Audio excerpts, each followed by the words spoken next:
السلام علیکم dear students of class 8، کیسے ہیں آپ سب لوگ؟ امید کرتی ہوں کہ خیریت سے ہوں گے۔ میں ہوں آپ کی اردو کی ٹیچر۔ جیسا کہ آپ سب جانتے ہیں کہ ہم اپنی کتاب کے 2 سبق مکمل کر چکے ہیں، تو آج میں آپ کو تیسرے سبق کی پڑھائی کے لیے خوش آمدید کہتی ہوں۔ اپنی کتاب کا صفحہ نمبر 11 کھولیے۔ آج کا ہمارا سبق ہے حضرت زینب رضی اللہ تعالی عنہا۔ ڈیئر اسٹوڈنٹس، آئیے ہم اس سبق کی پڑھائی کرتے ہیں اور میں آپ کو ساتھ ساتھ مشکل الفاظ کے معنی بھی بتاتی چلوں گی۔ میرے ساتھ ساتھ پڑھیے گا۔ حضرت زینب رضی اللہ تعالی عنہا نبی کریم صلی اللہ علیہ وآلہ وسلم کی نواسی اور حضرت حسن و حسین کی بہن تھیں۔ مسلمان خواتین میں حضرت زینب رضی اللہ تعالی عنہا کی شخصیت ایک منفرد اور تاریخ ساز حیثیت رکھتی ہے۔ منفرد مطلب سب سے الگ، تاریخ ساز تاریخ میں اپنا نام بلند کرنے والا یا والی۔ مسلمان خواتین میں حضرت زینب کی شخصیت ایک منفرد اور تاریخ ساز حیثیت رکھتی ہے۔ آپ نے حضرت امام حسین رضی اللہ تعالی عنہ کی شہادت کے موقع پر جو کردار ادا کیا اور بہن کی حیثیت سے جس جرأت کے ساتھ ذمہ داریاں نبھائیں وہ بے مثال ہیں۔ اسی لیے تاریخ میں آپ کا نام سنہری حروف میں لکھا گیا ہے جو رہتی دنیا تک روشن رہے گا۔ حضرت زینب رضی اللہ تعالی عنہا 5 ہجری میں پیدا ہوئی۔ ابھی بمشکل 5-6 برس ہی کی تھی کہ والدہ ماجدہ حضرت فاطمۃ الزہرا رضی اللہ تعالی عنہا کا سایہ آپ کے سر سے اٹھ گیا، یعنی کہ ابھی آپ 5-6 سال کی ہی تھی تو آپ کی والدہ کا انتقال ہو گیا۔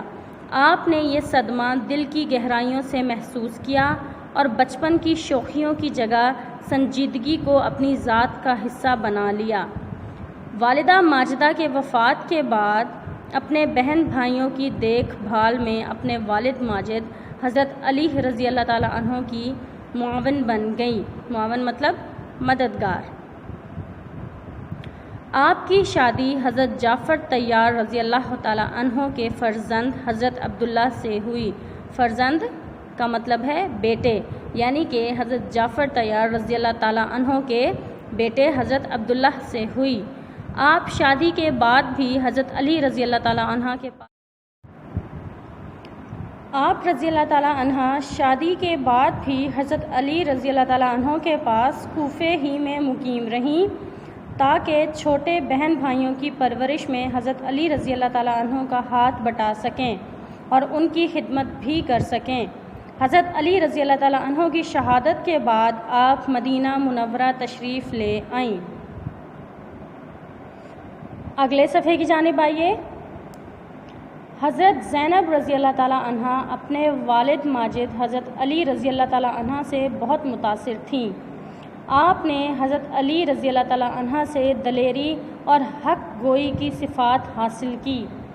دلیری مطلب بہادری، حق گوئی مطلب سچ بات کہنا۔ قدرت نے آپ کو انصاف اور جرأت کی گراں قدر خوبیاں ورثے میں عطا فرمائی تھیں۔ آپ کو قرآن و حدیث پر بھی عبور حاصل تھا۔ خواتین دین کا علم حاصل کرنے کے لیے دور دور سے آپ کی خدمت میں حاضر ہوتی۔ آپ رضی اللہ تعالیٰ عنہ انہیں دینی مسائل سے آگاہ کرتی۔ آپ کے اسی علمی مرتبے کی وجہ سے آپ کو عقیلہ بنی ہاشم کے نام سے پکارا جاتا تھا، جس کے معنی ہیں ہاشمی خاندان کی عقل مند خاتون۔ عقیلہ بنی ہاشم کے معنی ہیں ہاشمی خاندان کی عقل مند خاتون۔ حضرت امام حسین رضی اللہ تعالیٰ عنہ نے جب دیکھا کہ حاکم وقت دین کے اصولوں سے ہٹ گیا ہے، حاکم وقت یعنی کہ اس وقت کا حکمران اپنے حاکم وقت دین کے اصولوں سے ہٹ گیا ہے اور اپنی ذاتی بادشاہت قائم کرنا چاہتا ہے، تو آپ نے اسلام کے تحفظ اور دین حق کے استحکام کے لیے کربلا کا سفر اختیار کیا۔ استحکام مضبوطی، دین حق کی مضبوطی کے لیے کربلا کا سفر اختیار فرمایا۔ حضرت زینب رضی اللہ تعالیٰ عنہ جانتی تھیں کہ یہ راستہ کس قدر پر خطر ہے، یعنی کہ خطرناک ہے، لیکن آپ نے اپنے بھائی کو تنہا چھوڑنا گوارا نہ کیا۔ آپ اپنے شوہر سے اجازت لے کر نہ صرف خود حضرت امام حسین کے ساتھ روانہ ہوئیں بلکہ اپنے دونوں جگر گوشوں یعنی کہ اپنے جگر کے ٹکڑوں، اپنے بیٹوں اون و محمد یعنی کہ اون اور محمد کو بھی ہمراہ لے لیا۔ یہ دونوں فرزند اللہ کی راہ میں اپنے عظیم ماموں سے وفاداری کا حق ادا کرتے ہوئے شہادت کے مرتبے پر سرفراز ہوئے، یعنی کہ یہ دونوں راستے میں ہی شہید کر دیے گئے تھے۔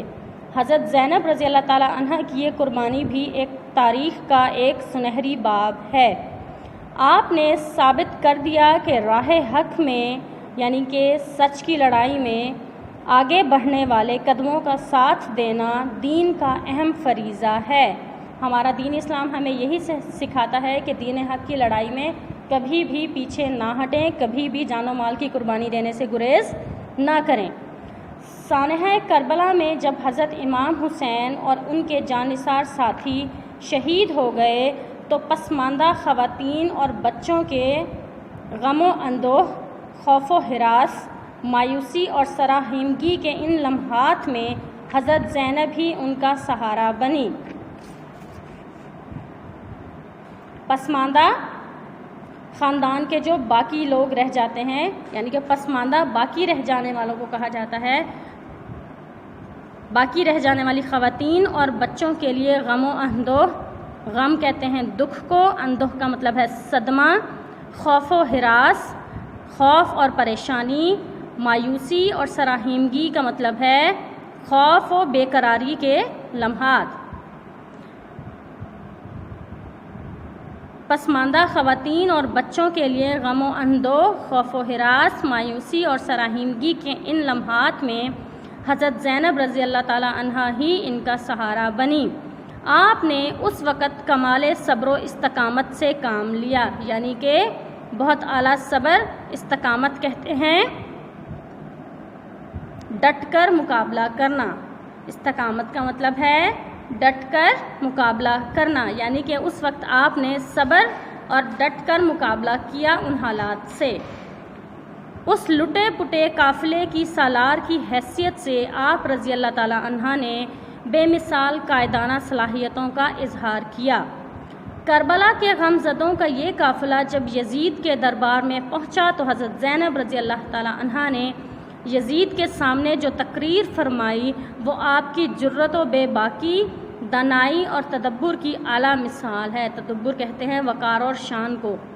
یہ تقریر جچے تلے الفاظ یعنی کہ پر اثر اور مختصر الفاظ، مضبوط دلائل، دلائل مطلب دلیل کی جمع ہے اور دلیل کہتے ہیں ثبوت کو، اور پروقار انداز کا اعلیٰ نمونہ ہے جو تاریخ کے اوراق میں محفوظ ہے۔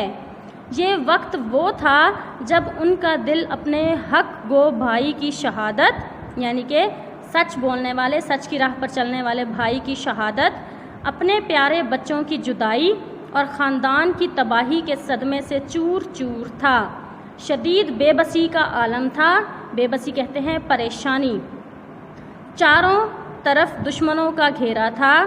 آپ کو یہ بھی علم تھا کہ یہ سنگ دل لوگ ان کے ساتھ اور یتیم بچوں کے ساتھ کیا سلوک کریں گے۔ ایسے نازک اور پرخطر وقت میں ثابت قدمی کا ثبوت دینا اور جابر حاکم کے سامنے کلمہ حق کہنا کوئی آسان بات نہ تھی۔ جابر حاکم یعنی کہ جبر کرنے والا، ظلم کرنے والا حاکم یعنی کہ ظالم حکمران، ان کے سامنے کلمہ حق کہنا کوئی آسان بات نہ تھی، مگر حضرت زینب رضی اللہ تعالی عنہا نے ثابت کر دیا کہ مومن مرد ہو یا خاتون، اسے اللہ کے سوا کسی کا خوف نہیں ہوتا اور اس کی زبان سے کلمہ حق کے سوا کچھ نہیں نکل سکتا۔ اگلے صفحے کی جانب آئیے۔ جابر حاکم کے روبرو یہ کہنا کتنا مشکل ہے۔ روبرو کا مطلب آمنے سامنے۔ روبرو یہ کہنا کتنا مشکل ہے، اللہ کی قسم میں اللہ کے سوا کسی سے نہیں ڈرتی اور اس کے سوا کسی سے شکوہ نہیں کرتی، مگر ہمارے خاندان کے قتل سے بے حیائی کا جو دھبا تو نے اپنے دامن پر لگایا ہے وہ قیامت تک مٹ نہ سکے گا۔ یہ حضرت زینب جو ہیں وہ یزید کے دربار میں ان کے سامنے بے خوف ہو کر فرما رہی ہیں کہ اللہ کی قسم میں اللہ کے سوا کسی سے نہیں ڈرتی، اس کے سوا کسی سے شکوہ نہیں کرتی، مگر ہمارے خاندان کے قتل سے بے حیائی کا جو دھبا تو نے اپنے دامن پہ لگایا ہے وہ قیامت تک مٹ نہ سکے گا۔ حضرت زینب رضی اللہ تعالیٰ کا ایمان تھا کہ ظالم کے ظلم کی پردہ پوشی کرنا بھی ظلم کا ساتھ دینے کے مترادف ہے۔ پردہ پوشی کرنا، چھپانا، یعنی کہ اگر کوئی ظلم کر رہا ہے ظالم اور ہم اس کے ظلم کو چپ کر کے برداشت کریں یا ہم اس کی پردہ پوشی کریں، اسے چھپائیں، تو اس کا مطلب ہے کہ ہم بھی ظلم کا ساتھ دے رہے ہیں۔ چنانچہ جب اہل کوفہ خاندان رسالت کی غریب الوطنی پر آنسو بہا رہے تھے تو حضرت زینب رضی اللہ تعالیٰ عنہا نے فرمایا، اہل کوفہ یعنی کہ کوفے کے رہنے والے، خاندان رسالت یعنی کہ رسول پاک صلی اللہ علیہ وسلم کے خاندان کی غریب الوطنی کہتے ہیں کہ اپنے ہی وطن میں پردیسی ہو جانا، یعنی کہ اپنے ہی وطن میں ہمارا کوئی راج نہ ہو، اجنبیوں کی طرح رہنا۔ اہل کوفہ رسول پاک صلی اللہ علیہ وسلم کے خاندان کی غریب الوطنی پر آنسو بہا رہے تھے تو حضرت زینب رضی اللہ نے فرمایا، اے کوفے والو، تمہاری مثال اس عورت کی سی ہے جو اپنی رسی مضبوط بٹتی ہے اور پھر خود ہی اسے ٹکڑے ٹکڑے کر ڈالتی ہے۔ تم نے اپنے وعدوں کو توڑ ڈالا، قسمیں کھا کھا کر پلٹ جانے والو، تم نے کس بری طرح اپنی عاقبت خراب کر لی ہے۔ عاقبت کسے کہتے ہیں؟ آخرت کو۔ اپنی آخرت خراب کر لی ہے۔ اب اللہ کے غضب سے ڈرو اور اس کے عذاب کے لیے تیار رہو۔ کوفیو، تم نے وہ کام کیا ہے جس کے سبب قریب ہے کہ آسمان پھٹ پڑے، زمین شق ہو جائے، شق ہو جائے کا مطلب پھٹ جانا اور اس میں دھنس جانا، اور پہاڑ ریزہ ریزہ ہو جائیں، ریزہ ریزہ کا مطلب ذرہ ذرہ ہو جائیں، تباہ و برباد ہو جائیں۔ اب یہ ان کو آگاہ کر رہی ہیں کوفے والوں کو کہ تمہاری مثال اس عورت کی سی ہے جو اپنی رسی مضبوطی سے بٹتی ہے، یعنی کہ خود محنت کر کر کے جو ہے وہ کام کرتی ہے اور پھر خود ہی اسے ٹکڑے ٹکڑے کر ڈالتی ہے۔ تم نے وعدے تو کیے لیکن تم نے اپنے وعدوں کو توڑ دیا، تم نے قسمیں کھائیں لیکن تم اپنی قسم سے پلٹ گئے، تم نے اپنی آخرت خراب کر لی ہے۔ اب تم پر اللہ کا عذاب ہوگا اور اس عذاب کے لیے تم تیار رہو۔ دین کی راہ میں بڑی سے بڑی مشکل کس حوصلے اور پختہ عزم کے ساتھ برداشت کی جا سکتی ہے؟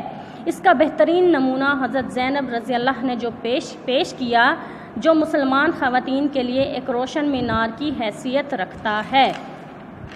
ڈیئر اسٹوڈنٹس، ہمارا دین اسلام ہے اور اسلام میں راہ حق میں مشکلات آتی ہیں۔ مسلمان کا کام ہے کہ ان مشکلات کا جرأت، بہادری، صبر و تحمل سے سامنا کرے۔ ان مشکلات کا مقابلہ کس طرح کیا جا سکتا ہے، یہ سبق ہمیں حضرت زینب رضی اللہ تعالی عنہا کی زندگی سے حاصل ہوتا ہے۔